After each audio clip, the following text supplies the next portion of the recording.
Hi, and welcome back to Continual Fandom. Tonight it is time to dive in the waters and see what comes up to meet us.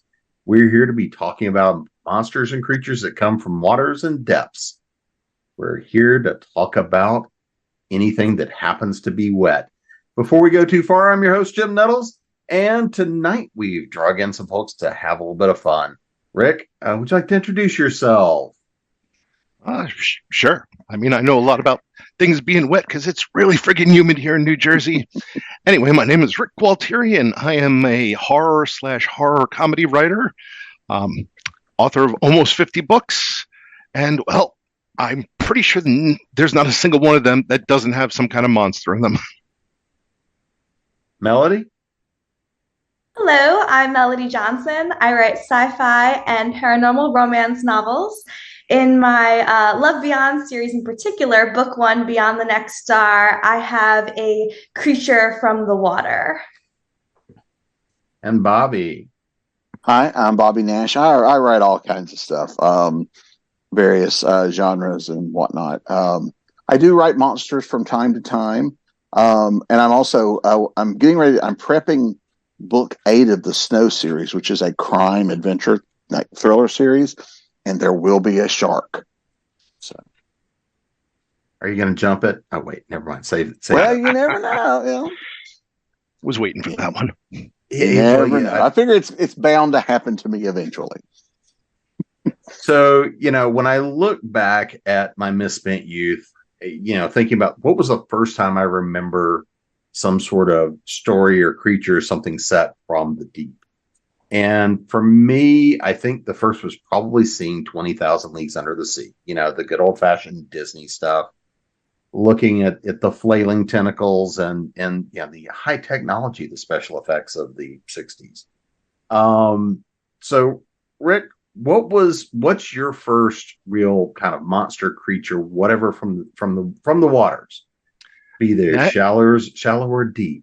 Do you remember? That is a super easy one because I distinctly remember being like 3 or 4, being at my grandparents' place. They popped me in front of the TV while they went and did adult things, I guess. And Godzilla came on, and that just began a lifelong love affair / disturbing obsession with all things Toho monsters. And at that age, not only did it scare the crap out of me, but you had that I guess that kid filter where everything just looked a lot more real than it was. Mm-hmm. Well, now we know who to blame. Melody, how about you? I would say my first exposure to underwater creatures would have to be The Little Mermaid. Not really horror per se, but that's when I was a swimmer my whole life. Growing up, I was a competitive swimmer all the way up till college, and I was always obsessed and convinced when I was little that I was like a long lost mermaid, that I was the opposite of Ariel. I was supposed to be a mermaid this whole time. So yeah, she was my first and favorite. How about you, Bobby? My first, well, it's this guy. Actually, it was the second one I saw first. I actually saw Jaws 2 a few years before I saw Jaws, which, seems out of order. But yeah, so that was probably the first movie I ever saw that had any kind of sea creature in it. But if I go and look at my favorite, it's probably this guy.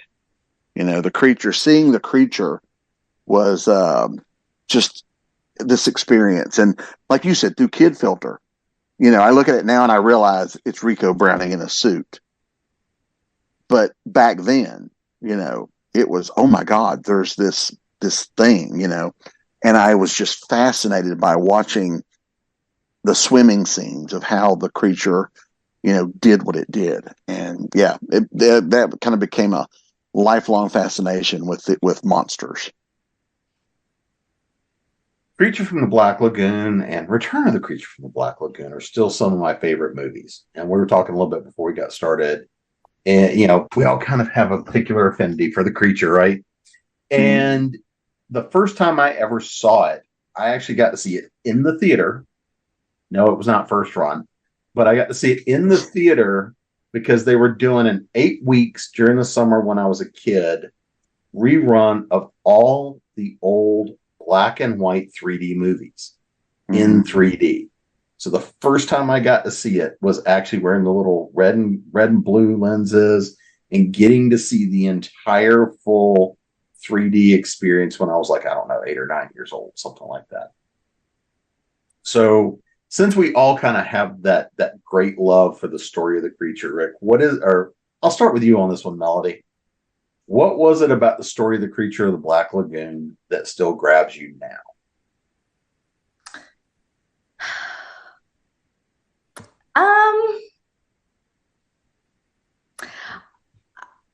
I have to confess, I've never seen Creature of the Black Lagoon, so I don't know. Never mind, you don't know.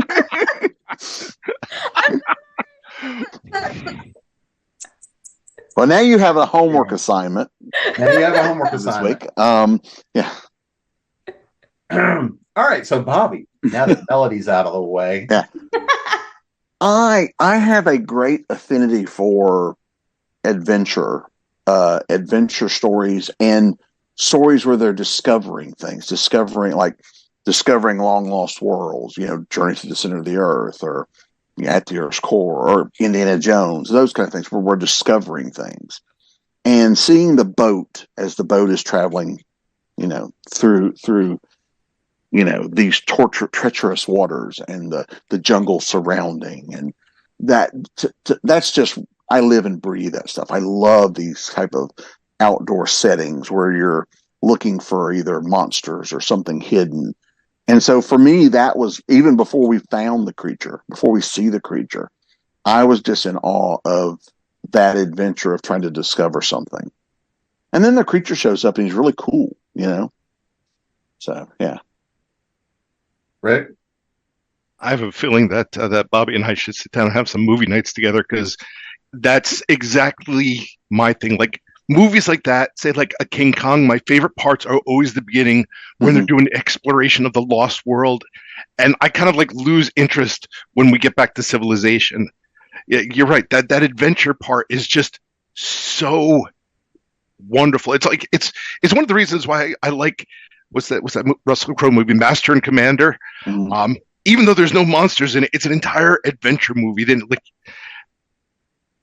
that's great. But I also, one thing that also struck with me is, and it wasn't so much the original creature movies, but subsequent uses afterwards, where they kind of like started pairing them as one of the classic movie monsters with the others. I really liked how they portrayed them in the Monster Squad. That was probably one of my favorites. In that, but then costumes got a little bit better, animatronics got a little bit better, and rather than this kind of, I guess, plastic mask with big fish lips, it actually came across as, okay, if I was swimming and I saw this, that would be terrifying. And I will tell you, I've actually been swimming where they film all the underwater scenes, because it's all in the Crystal River down outside of Ocala, which is where they filmed a lot of the old underwater stuff, because the water is so gorgeously clear, and you can get these great diving scenes and stuff like that. So I've actually been in those waters. So Melody, now that I was horrible and picked on you a little bit, we're going to go with kind of what I'm going to call, in a lot of ways, a descendant of the creature from the Black Lagoon, because we were talking about this, which is The Shape of Water, right? Because in a lot of ways it's definitively a derivative story of that, but I think it tells the story. So how about that story for you? Well, I absolutely love The Shape of Water. I love the whole, I guess, coming from a sci-fi background and a romance background, how two so opposite people could, from the creature coming from the water, the human coming from the land, which is actually kind of mermaid-ish as well. How two so opposite people could find a way and find commonalities, and then for them not to be as dissimilar as you would at first expect. And throughout the movie, them revealing that it's more the creature has more humanity than the humans opposing it.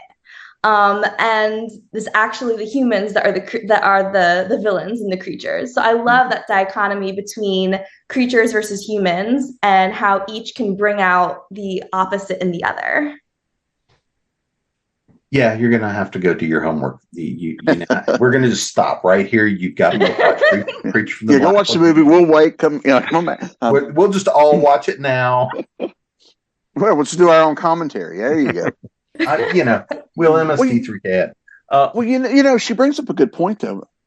In so many monster movies, the monster is the spectacle, but in most of them, the real monsters are people. We cause a lot of the problems that either create the monster or the monster is there. The monster is peaceful until we get involved, that kind of thing, or we are responsible. I mean, there's a whole, the 50s were ripe with giant, radiation creates giant ants, giant grasshoppers, giant whatever. So I think the fact that, showing it's kind of like what sci-fi does best, those allegories.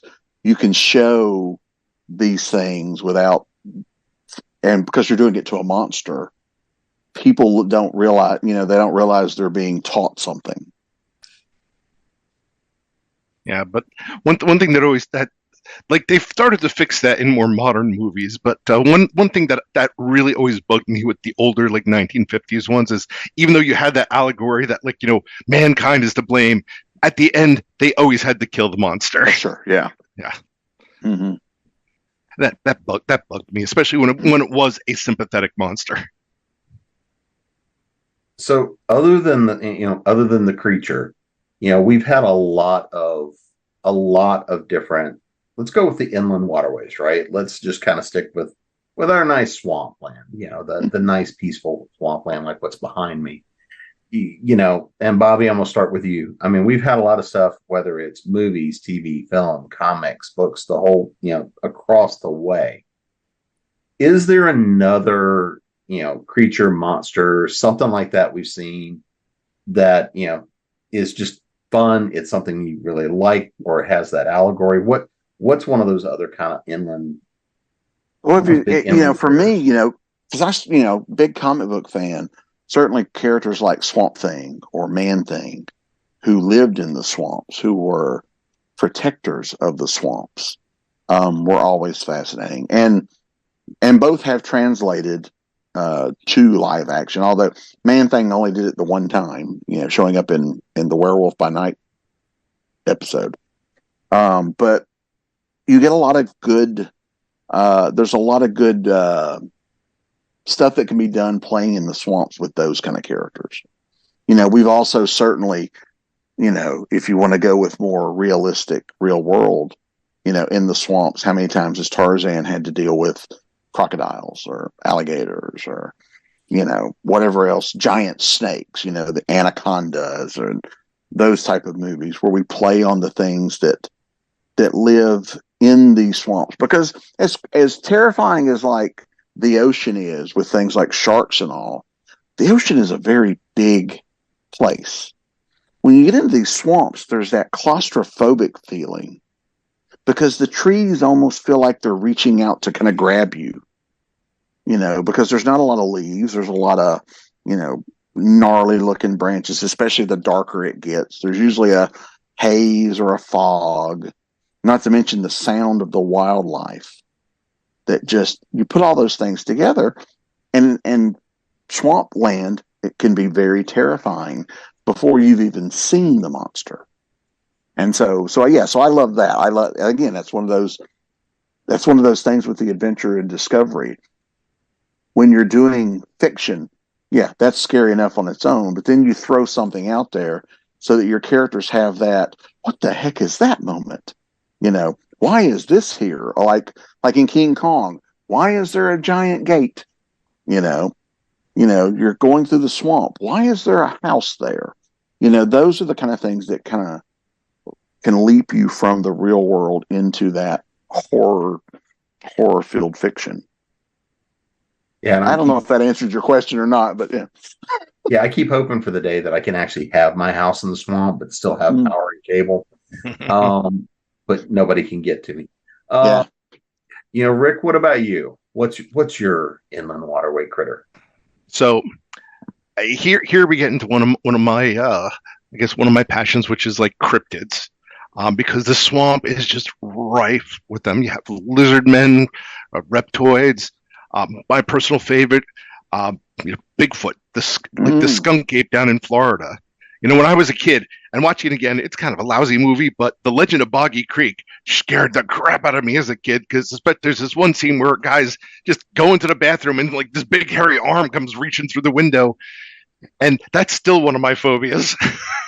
I don't know why. The window's nowhere near the toilet, but I'm still afraid of that. But yeah, it's a combination of what Bobby said of like, it's this claustrophobic environment. Is something coming from the trees? Is something coming from the water? You probably can't see that far with the vegetation. Even if you do find people there, swamp people, let's be honest, they kind of have a reputation. They're probably not like, people who are going to be like, hey, how's it going? There's banjos. Yeah, it's one of those things where it's like, you shouldn't be here. Don't make me do a Cajun accent. Just don't. But yeah, it's like the whole thing. Yeah, there's a claustrophobic feeling that that even though it's daylight, the sunlight is just not reaching you. Like, this is not a safe space, a safe place. Melody? I'd say a couple of my favorites are maybe Anaconda with J-Lo. And it has more of like a jungle feel, that one, and also the newer King Kong. But I feel like I can't add to any more. I agree with everything everyone has said about the swamp. I guess maybe some more of the excitement or fascination could come from the fact, I don't want to say that it could be real, but there's a little bit more perhaps of an element that, especially maybe down here in Georgia and Florida, going to Okefenokee, that potentially there could be a giant alligator about to jump out and attack you. It's kind of rare that I'm in a submarine, or that I'm, out in the deep sea, being surrounded by sharks. So in that way, the deep sea is more of a fantasy, whereas the swamp is more steeped in something that potentially could happen. And that's also the swamp is also a great place, like Rick said, for the people that live there. Could be scary. How many movies have we seen where somebody just is being chased by people that just live there? Yeah, the monsters come out and they go, nope, I'm out. Yeah. Yeah, and having grown up very near Bishopville, South Carolina, where the whole lizard man thing went down, there's a lot of, yeah. We'll just save that, but there is a good barbecue there. So kind of looking at a lot of that inland creature, but I think, Melody, you're right. A lot of that has to do with it feels like it could be at our back door, right? I don't have to go out in the deep sea. I don't have to be baiting a submersible. We're getting there. But it's that nature of it's at my back door. The creature from the Black Lagoon, of course, was not necessarily set in Florida, even though it's where it was filmed. But there's a lot of things. I mean, we were talking about Lake Placid before we got on with the giant alligators and things like that. So I think it is that sense of immediacy, that closeness, kind of that, if it's there, it could be right here. So let's move out to sea. Let's kind of start playing that billionaire bait. Let's start with the Kraken, right? That idea of the nice big sea monster. We've seen it in a bunch of different takes, different flavors. Do you have a particular favorite? Rick, I'll throw that one at you first. Gee, maybe I do. Flip me my 20 later. Yeah. So this one again goes back to the whole concept of like cryptids. We know giant squid exists. We know colossal squid. but there are legends of basically giant octopi. And I mean, I love that idea of, because the thing with an octopus is, it's already this freaky alienish creature. We've all seen stories about how disturbingly intelligent they are. Now ramp that up to a creature that's like, that's like 200 feet or so, and you're screwed. So yeah, I'd say that's probably my favorite interpretation of the Kraken. Is, I mean, you don't even have to get into like Cthulhu territory or like Clash of the Titans territory. Literally a monstrous octopus would probably be kind of terrifying by itself. Melody? Well, I guess I have to stay true to Ursula. Ursula would have to be my favorite Kraken. She becomes giant and takes over the world. She definitely got a bad rap though. I feel like there's I don't know if you've ever read To Kill a Kingdom, but it's a more like modern day Little Mermaid, where it's like as if Ariel had been raised by Ursula. The Ursula is actually her mother. And that it goes back to more like traditional mermaids and being, wanting to kill sailors. And the main character is like collecting hearts, like literally from the sailors. And I like the villainous Ursula is probably my favorite. And I love the idea of Beneath the Sea. It's very sci-fi. I feel like how sci-fi is a whole nother world, typically out in space, but deep beneath the ocean is just as uncharted as space. And because of that, I feel like we get the Kraken, we get these giant creatures because our imagination can run free just like you can in sci-fi. Bobby? Yeah, I agree. Two of my favorite shows as a kid growing up were like Voyage to the Bottom of the Sea or Sequest, where they're running into those type of things. Because it's almost like, I mean, it's like Star Trek. This is this vast, unexplored. Anything could happen down there. But in terms of Kraken, probably the first Kraken I ever recall seeing on screen was from the Clash of the Titans. And I love Ray Harryhausen's work. I think the man was a genius. It's certainly, it's one of those scenes that's fondly remembered. Release the Kraken is an oft-quoted line. And as a kid, I was just in awe of the size and scope of how these characters, and I saw them on TV. I've never seen that movie, the original one, in a theater. I've only seen it on TV.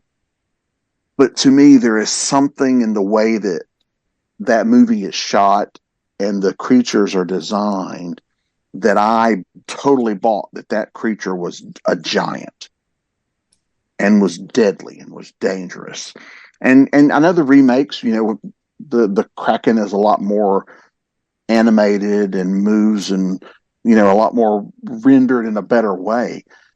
But it kind of, I don't know if they didn't capture the magic that Harryhausen did in that original movie. And I can't explain why it works better for me, but part of it could be nostalgia, because I grew up watching that movie.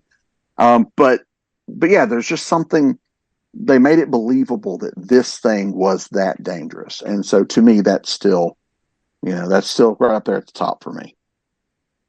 Yeah, and I remember, seeing the original Clash of the Titans a lot because it showed on HBO all the time, right? Oh, it was here in Georgia as a kid. It was a TBS Saturday afternoon or maybe thing almost every week. If you missed it, it wasn't hard to recatch it. Yeah, well, it's because Ted only had like 12 movies at the time. Yeah, I mean, but I remember watching that, and you're right. The practical effects, Ray Harryhausen, that kind of that magic. And I think that's one of those things when we compare, talking about the creature from the Black Lagoon, some of these other things in terms of practical effects.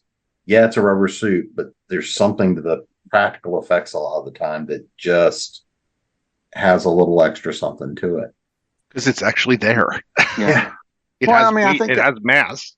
Yeah, and I think some of the ones we've talked about really show that. Like we were talking about the creature from the Shape of Water. That is a real suit. So the actor is portraying things that they can get across in a way that CGI just doesn't quite get that performance. And I think that, especially when the character is interacting with someone on that level, that's better. Yeah, a giant CGI shark works if it's just eating people. But when you have characters that have to show emotion and have to do things, sometimes I think having an actor, even if the CG is overlaid over the actor with the dots and whatnot, having that actor do the performance gives us so much more. Like when they other good examples like Gollum or the apes from the new Planet of the Apes stuff where they use actual actors. I think you get a better performance that way. So Melody, I suspect this might be one that you know a little something about. One of the famed monsters that we always deal with. It's the mermaids, the sirens, those calls from the deep. So, what's your favorite and why? What's kind of that take about the ideas of the mermaids, the sirens, those sing songs of trying to pull sailors fundamentally to their deaths? What is it that makes that romantic heart of yours, cry to be a mermaid? I think there's a lot of different things. I think from a romance perspective, opposites attract. The forbidden, and then also not like having it be an entirely different world. And that's too also like the fun play of it. So even with like Ariel, but having a whole different world, this whole, where somehow we think since it's a whole nother world, it's somehow better and it's somehow more beautiful and somehow, more magical. When in real life, we would just be cold and trying to hunt fish, and our hair would be like a rat's nest. We wouldn't really be flowing around with flounder. But in the romanticized version, of course, we are. And also then a more traditional mermaid, having that siren song, being more murderous, being a little bit more shark-like and vicious that you would have to live down deep under the ocean. There's just something powerful and exciting about that, that you would be in touch with, the tides and being, just something that somehow more magical and powerful than a normal human. Bobby, who's your favorite mermaid? You're gonna laugh because when you said sirens, the first thing I thought of is the scene from Oh Brother Where Art Thou, where the sirens come out of the river, and they're gonna love him up and turn him into a toad. So when I think sirens, that's always the first thing that pops into my head. But I do love there is that. I think what draws the sailors to the sirens is that it's that sense of they're longing for something that's beyond what they could normally get. There's something so, I'm blanking on the right words, but it calls to them. The siren song. There has to be something inside of them that wants to answer the siren call. And yes, a lot of times it's played up as a sex thing or a lust thing, and there's part of that to it, but there has to be more than that. I don't think every character is just going to go, it's a woman, and some do, but I mean, but there's something that the sirens do with the song. The song is very hypnotic and kind of lulls you into that, come to me, almost like hypnotizing you and bringing you to them. I dig them. Like I said, I'm trying to think of one other than the Oh Brother movie, but those are the ones that keep popping into my head. All right, Rick, how about you? Yeah, same with Bobby. I'm not sure I have a favorite siren, but the original Greek sirens and such. I mean, it's kind of a terrifying concept because I like and like up until like even like modern times because you're at sea for like for however long. It's like you're already kind of like I guess mentally beaten down. And now I'm not a sailor, but my assumption is probably for a sailor, I'm thinking probably the that death you don't want is to drown. Mm-hmm. And sirens are kind of like they take that choice away from you, where it's like, okay, you don't even have the will to survive at that point. Where it's like, okay, not only you're facing a horrific death, but now you're caught in their spell, and you have no choice but to like but to obey. And it's one of those things where it's like almost like instant death. You're not getting saved. So I usually look at that as kind of it's kind of like okay, they're ensnared by the siren spell, but it's like there's probably that little bit of like free will still left in their brains that is like screaming and can't do anything. It knows that this is it, and it's going to be a really bad death. So yeah, in that case, like horror based mermaids or sirens, yeah, they're pretty terrifying. I mean, maybe not so if they walk on land and you're far away from the water because, well, what are they going to do really? But yeah, that's that concept that of sapping free will, and sapping free will where you're probably already kind of vulnerable. Yeah, that's kind of terrifying. Yeah, I would imagine in the olden days, after you've been at sea for a few months, because especially way back then in the days of the old wooden sailing ships, there were no showers, there were no, you were lucky to get fresh food. You were, I imagine that's why manatees looked good to them. Yeah.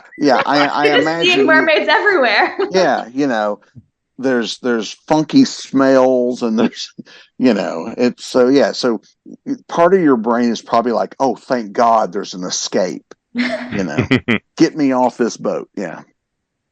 And Rick, I'm really shocked. I figured you were going to go with Daryl Hannah and Splash. I actually don't like that movie that much.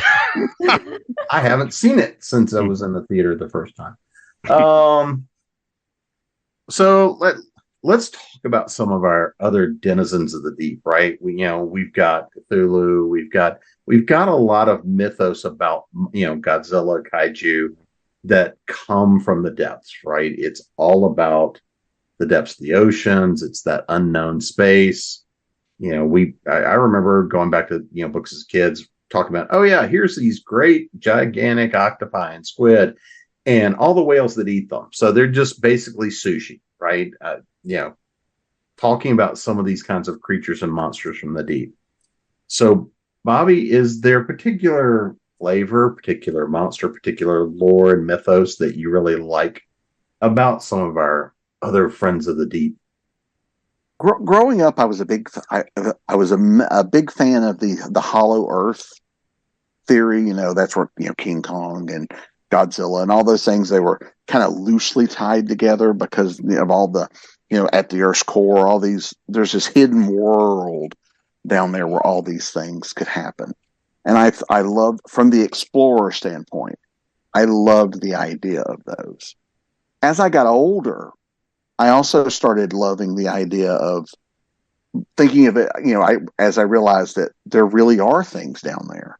One of the things that I loved, I know there's movies versions of it, but I love the Meg novels because the Meg novels explain how this prehistoric shark is still alive, and there's a good scientific way it comes to the surface.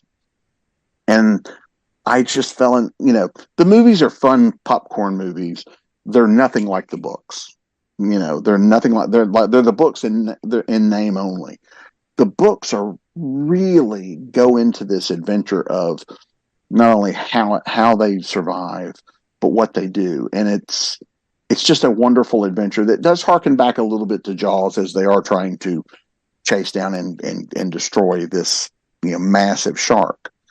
But yeah, so that kind of stuff. What could really be under there? What could be down there? And then how, as writers, how can I take something real, and make it, horrific? And as a writer, I'm fascinated by that, about how to take those things and kind of give it that little sci-fi or horror twist, um, you know, and so yeah, so coming from the sea, those type of things, and again, we've talked about the giant squids, the giant octopus, things like that. Here in Georgia, if you go just to the lakes, we have Lake Lanier, which is this huge lake where it has been reported that there are catfish living by the dam about the size of Volkswagens. Yep, part of it. I'm not brave enough to go down there and find out, but there's so much under that because it's such a massive lake. Like when they built it, there's a city under there that they just flooded. So things like that. Those are the catalysts for me that, as a writer, that makes me go, how can I turn that into a horror story? And so yeah, so I think the Meg does that for me in terms of the book, of how it works. The movie's a little silly. It doesn't quite cover it as well, to me. Like I said, it's a good Jason Statham movie. It's not more so than it is the Sharks movie, but yeah. Rick? Likewise, a fan of Steve Alton. I've read most of his books. I think I have like one of his mega series to catch up on. Yeah, I'm one behind, man. Yeah, they're super enjoyable reads. For me, I've been in one of the book series I'm working on. I like to incorporate things that have always fascinated me, and one sea monster that I've always found fascinating. And I'm not a super religious guy, but Leviathan from the Bible, where I just love how like everything is about, okay, mankind, this, that, angels and stuff, and suddenly out of nowhere there's just this sea monster, and it's like, the hell, but I love it's like this weird anomaly in there, and something like that just fires my imagination. I saw in one of the Godzilla forums that pretty much somebody was saying, okay, you have three creatures in the Bible. You have Leviathan, Behemoth, and Ziz, and they were like, that's Godzilla, Rodan, and Anguirus right there. I was like, probably not wrong, but yeah, that's like creatures like that from like ancient mythology. You have the Midgard serpent. You have like a lot of like ancient myths about these giant sea creatures, and as I think we all have to like wonder, is that okay? So did they just see a big crocodile, or is there like something more to this? And that's the thing that fires my imagination. So I've been playing around with that mythos. Creatures from like 5,000 years ago showing up in modern times, and everybody's like, okay, this thing's the size of a battleship. We are screwed. Melody? I always enjoyed the idea of the potential that aliens are down under the water. An oldie but a goodie. One of my favorites is The Abyss, where the main and the aliens are, I don't want to say they're like a side problem, but throughout the whole movie, it's the main characters are the ones that are causing their own problems throughout, trying to, going down with their mission, and people going, I don't want to say stir crazy, but, having, I forget what the illness is called, but going crazy because of like the depth of the, yeah, you get the bends, or not bends, but the Rapture of the Deep or something. Yeah, it's related. Get the nitrogen off, and but yeah, exactly, with like the oxygen levels and all of that. And so for the majority of the movie, it's all human on human problems, and yet the aliens come in a huge way by the end of the movie. You're like, oh, of course they were down there. They would be the ones, either to cause all the problems or to save the day. And then a more modern version that's kind of, I'll pretend they're in the ocean. They're kind of like in the ocean, but iced over, is the Tomorrow War. And the whole movie, it's a I don't say classic, but classic alien versus human battle. Who's going to win the war? And, we're looking to the sky for the aliens, to be coming, where are they coming from? Where are they originating from? Psych, they're actually originated from Earth. So I love that idea that creatures, I don't want to say like real creatures, but the possibility that actual life forms from another planet are actually hiding in the deep. Yeah, because if their ships are strong enough to survive space, they could go deeper than we can. Yeah. Like Pacific Rim is another one. It's like the aliens aren't from underwater, but basically they get to our world from underwater. Mm-hmm. And you would never know from, another. Well, we would never know if they're down there. But also, like, if an alien species came from a planet that could withstand subterranean depths, and they happen to come across our planet, where would be the perfect place for them to hide? Mm-hmm. Absolutely. Yeah, and when the arrival that had or not the arrival that had basically these squid creatures, they had come back. Right, yes, in the fog, yeah. Yep. So, Bobby, just to make you happy, but I'll make you go last. So, Rick, because we've talked a little bit about about the Meg, and we played around with it, but let's start talking about kind of that classic thing of sharks, right? Because this is one of those things of they're here. We get to find megalodon teeth, but we also know that we've recently had a couple of shark attacks again off the coast as well.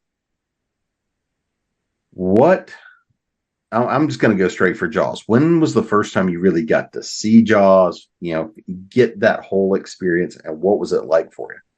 Oh, I mean, I was a kid, and honestly, I did not appreciate Jaws for what it was until like years later when I was a little less stupid. But at the time, it was just like, oh, a scary shark and stuff. But now it's like, I love them. I love it for what it is as a horror movie, but also as an adventure movie and a buddy movie.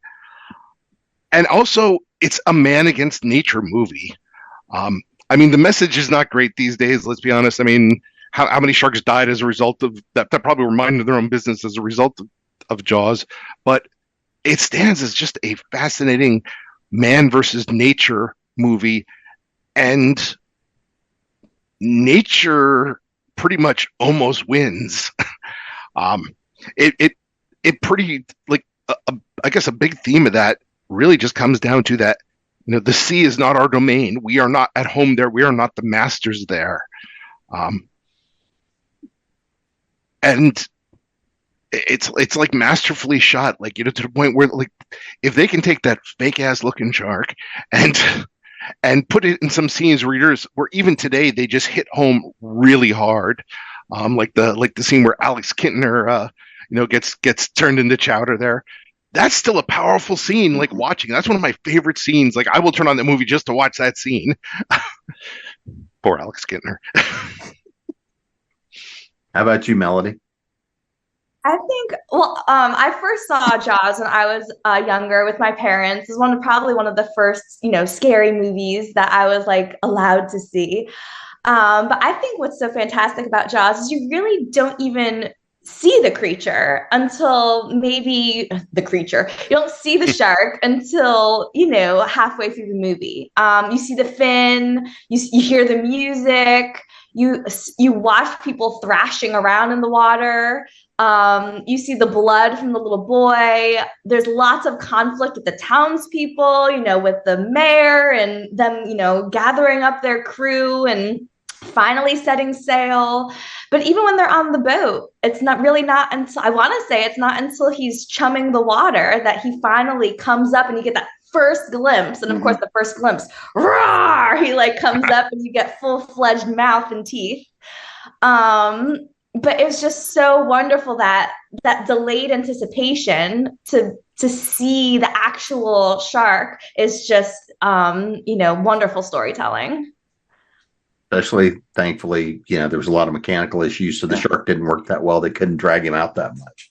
Yeah, I often maybe it would have been a worse movie for it if they hadn't, been able to have that delayed anticipation.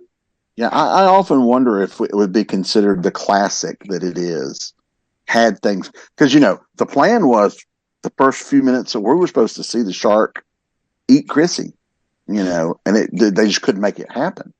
I wonder if the movie would have held up, and I think, in talking about this movie, we've mentioned the characters. I think too that the characters in the first Jaws movie are characters. They're not just shark bait number one, shark bait number two. They're real characters, so that when they do die, when Quint dies, you feel it. You feel bad for him. Whereas in the second movie, they don't really, the teenagers especially that are terrorized by the shark in the second one, we don't care enough about them that when they're in danger, we're like, oh, their names could almost be shark bait number one, shark bait number, So I think a lot of it comes down to the character. The shark, even though it's a shark movie, what really makes it work is the relationship between those three guys on that boat. And if that doesn't work, the other stuff doesn't work as well either. So, and I think that plays it. But it's right. But you're right. It's a little bit of everything. It's a monster movie. It's a buddy movie. It's an adventure movie. There are scenes there when they're first chasing down the shark. The music is not horror movie music. It's adventure music. And then it goes into a horror movie when the sun's going down and the shark's attacking as the sun comes up, or as Melly said, when there are people where we don't see the shark but we know it's there. And it's chasing people that are on the dock trying to catch it or whatever. And so there's a lot of those things that I think that it all works. So it kind of goes between being one type of movie to another, and I think that's just the brilliance of it. And a lot of that came out of the fact that nothing worked right. Nothing went to plan. And yeah, I can't imagine if they had tried to make that movie in the era of CGI, because you don't have those problems now. They can put that shark anywhere. I mean, we've seen shark movies. There are shark movies all over the place today, and the sharks are always there. So that the suspense has gone away. I know what a shark looks like. So just seeing a shark, I go, oh, it's a shark, You have to give me something else to kind of make that shark seem more dangerous. Yeah. Especially these days, like I said, when we've seen so many shark movies. And some of them are played more for laughs than others, but even the best CGI sharks kind of look fake. Yeah. So I think the shark movies today that really work are the ones where it's still about the character that the shark is either terrorizing or is around. Like I really like The Shallows. I thought that one was really good because the shark is not there all the time. It's her worrying about where is the shark. Or I forget what the name of it is. There's one where the people they get lost at sea and the shark is circling. I forget what that one's called, but it's about the people. The shark is not the star, but the shark is a big component. And so if you focusing on those people makes us care about them being eaten by the shark. Well, and I think partially as a proof of your example, Jaws 3D proves that seeing the shark does not help your movie. Yeah. Well, that's true. Yeah. Cause and there are some bad shark shots, at that time, 3D was not quite, like the scene where the shark is coming toward the audience and it's not moving because they couldn't make it move and still be 3D. And it's just so bad. So, and of course, even the fourth Jaws movie, where the shark actually looks good, the story and what they do with it is so awful that doesn't matter because it's just a horrible movie. Yeah, you want the shark to eat everyone and go home. Yeah, kind of. Giving the shark revenge, having the shark follow somebody, for revenge, and of course, if you're running from a shark, if you're afraid a shark is going to kill you, where is the last place you move to? You know, I'm going to live in a desert somewhere and dare that bastard to find me. And it will if you live on the Sci-Fi Channel. Yeah. Well, yeah. Now that's true. But then you got a movie. Yeah. And it'll have a freaking laser beam on its head. Yeah. So I think they never did that with Jaws, I think. Give them time. Give them time. Give them time. Especially if Sci-Fi Channel gets the rights, but they're not doing it. I am honestly surprised no one has tried to do a sequel or a reboot to Jaws in modern days. I'm totally surprised. All I'm going to say is I want to see a crossover mashup of Jaws, Terminator, and Waterworld. That's all I'm going to say.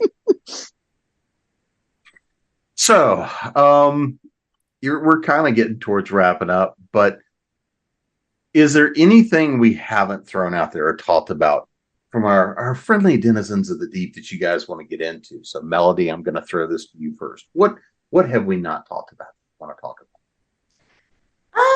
That's kind of on a shark theme, but we didn't talk about like Deep Blue Sea.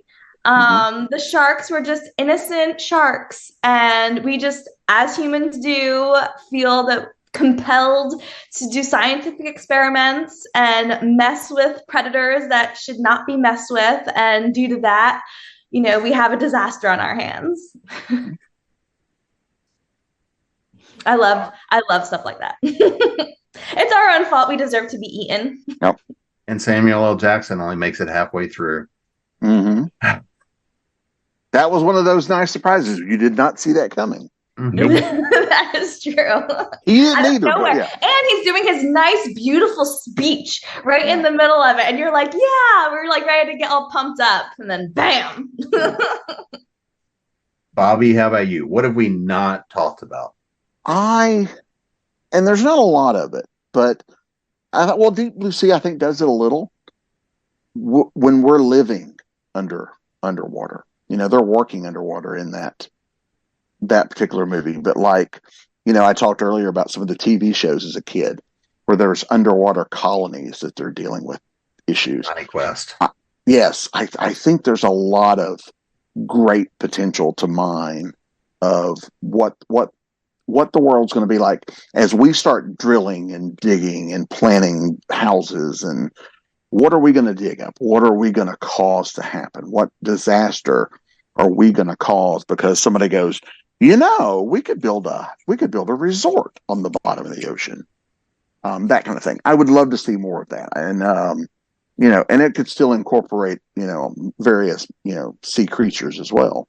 But the other thing we haven't talked about, which is not a sea creature, but is a water creature, is the Loch Ness Monster.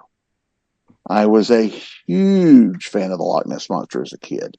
Used to read all the books. You know, our libraries were always full of books about the Loch Ness Monster and all these things. And so I was just a huge fan of Nessie. Rick? I mean, we mentioned it, but we didn't really spend a lot of time on it. And like, you know, the Cthulhu mythos, and like, you know, it's that like takes the whole concept of like the Kraken to a whole other level, where it's like what's rising from the depths is not just some radioactive monster or some giant like aberration. You know, this is like a primal god to which we are nothing but bugs.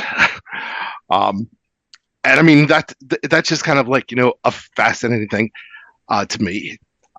Just like it adds not only that, like, you know, it takes it from the scientific thing and puts that supernatural element into it, while kind of also giving a creature that's like, you know, that kind of is familiar in a sense because it's got the octopus face and all.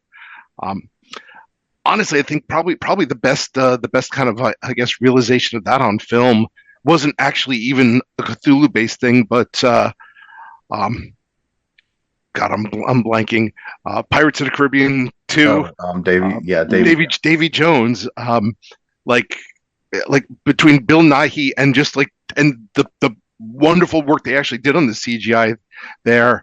I mean, makes you believe that he's this creepy ass octopus man that's unkillable. There's a good Kraken in that movie too. Yeah, at the end. Yeah, I'd forgotten about that one. Yeah. Yep. Well, and another great Kraken we didn't talk about was the one that is in the movie Han Solo, but we'll skip that one too. The creature at the mall.